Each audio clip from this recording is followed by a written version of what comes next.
Bonjour, merci de votre fidélité. Dans le livre du Deutéronome, la paracha Kitavo que nous avons lu à la synagogue ce Shabbat, eh bien, il est fait mention d'une recommandation de Moïse au peuple d'Israël. Moïse va mourir dans le désert, il s'adresse à la génération qui va franchir le Jourdain et il demande aux responsables du peuple d'élever une stèle de pierre et d'enduire cette stèle de chaux et ensuite d'écrire toute la Torah.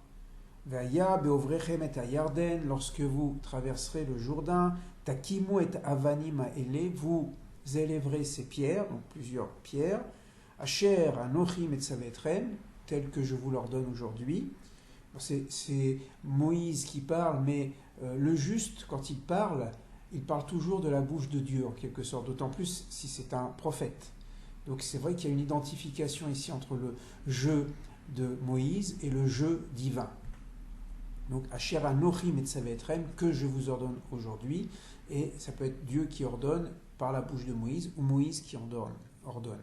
Ayom, donc tel que je vous ordonne aujourd'hui, et Behar Eval, lorsque vous serez devant le mont Ebal, donc de l'autre côté du Jourdain, Vesatta otam basid, et vous recouvrirez avec de la chaux. Vechatavta al avanim, et vous écrirez sur ces pierres, enduites donc de chaux, et divrei à Torah azot, toutes les paroles de la Torah, de cette Torah, baher etev, explicitement mentionnées. Alors, il s'agit d'écrire donc sur des pierres recouverte de chaux, toute la Torah. Alors d'abord, la première question, est-ce qu'on peut écrire toute la Torah? Et deuxièmement, est-ce que vraiment écrire sur de la chaux, ça permet de garder la mémoire?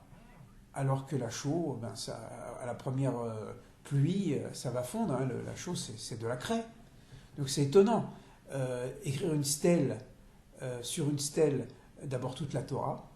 Vous avez déjà vu un rouleau de Torah, c'est très grand, comment on va écrire tout ça. Et deuxièmement, écrire sur un support qui ne va pas durer.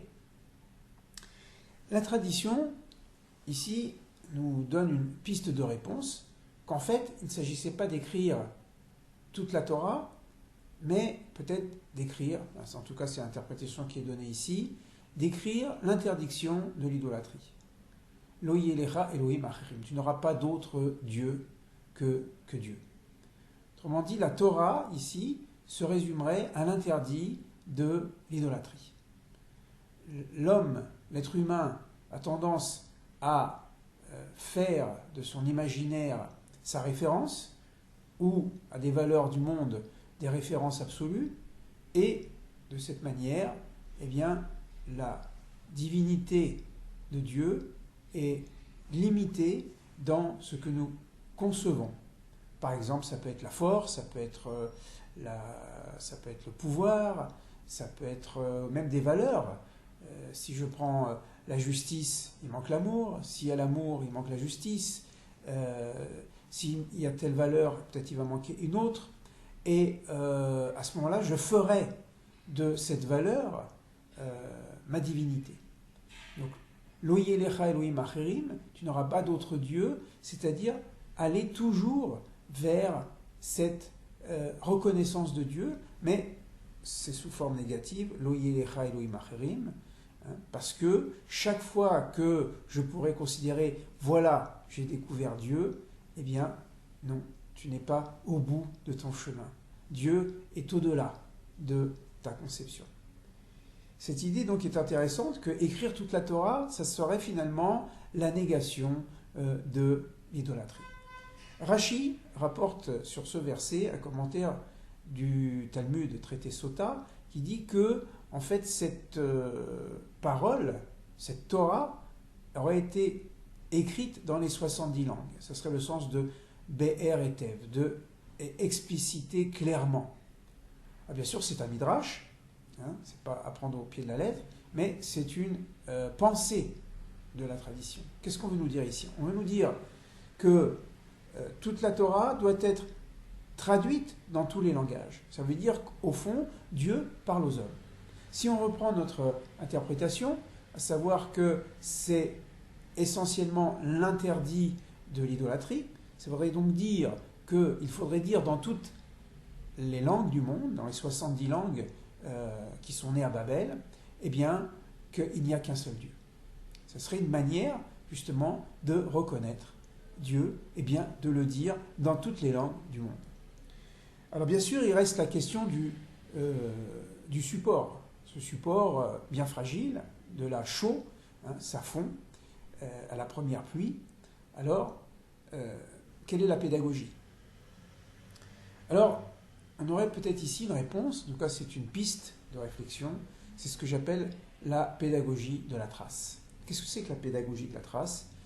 Eh bien, devant la vérité religieuse, il y a peut-être 3 attitudes. En tout cas, je vais me limiter à 3 attitudes. La première attitude, c'est de s'enfermer sur cette vérité religieuse. Le monde juif, globalement, encore aujourd'hui, enfin en tout cas le monde religieux, plutôt un monde qui est replié.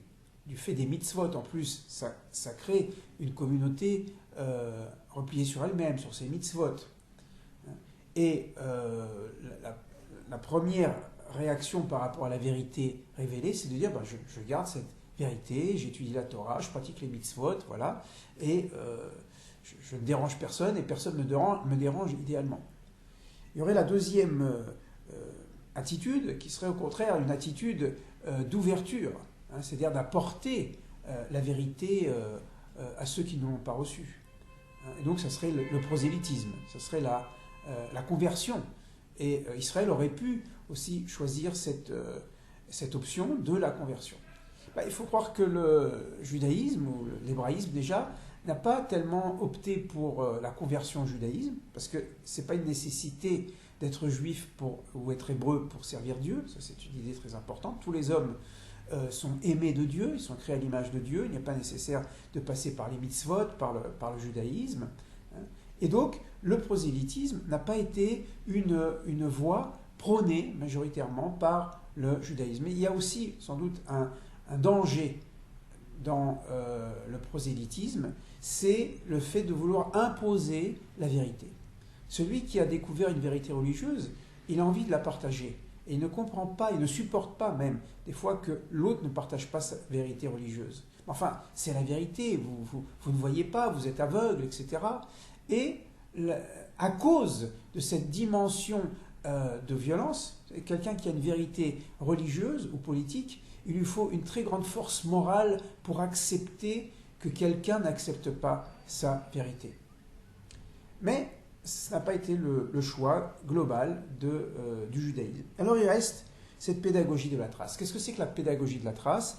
Eh bien c'est le fait de transmettre le message de la Torah dans les 70 langues, ça veut dire où se trouve le juif dans les cultures de diaspora, et soit d'écrire des livres, soit d'avoir un comportement qui est digne de la Torah, c'est une trace. Ce n'est pas une conversion, ce n'est pas une imposition, c'est une manière d'être. Même si ensuite l'eau va faire fondre cette chaux, eh bien, malgré tout, il y a eu à un moment donné dans l'espace-temps une parole, un geste, une pensée qui a été positive. Et nous croyons que cette pensée, cette parole, ce geste, cet écrit, même si ensuite il disparaît, même si les livres sont brûlés, eh bien que les idées vont s'envoler, comme dans le Talmud, ce maître qui a été martyrisé par les Romains et qui a été brûlé vif avec son Sefer Torah, et en mourant, il disait le Sefer Torah brûle, mais les lettres s'envolent. Voilà, c'est ce qu'on pourrait donc appeler cette pédagogie de la trace, et c'est ce que essaye de faire, je pense, l'homme ou la femme juif ou juive qui se trouve dans un environnement non juif. Il ne s'agit ni de convertir, ni de se replier sur soi-même, mais de vivre à la dimension d'exigence du Dieu de la Bible pour faire germer le bien et la vérité de Dieu, mais lentement depuis la terre. Voilà, je vous remercie et à une prochaine fois. Au revoir.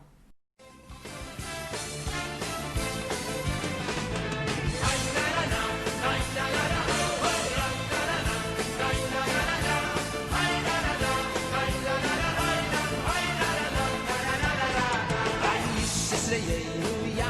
Zoiro, Lio, Vivio, Imar, Hazak, Hushes, Reyu, Ya,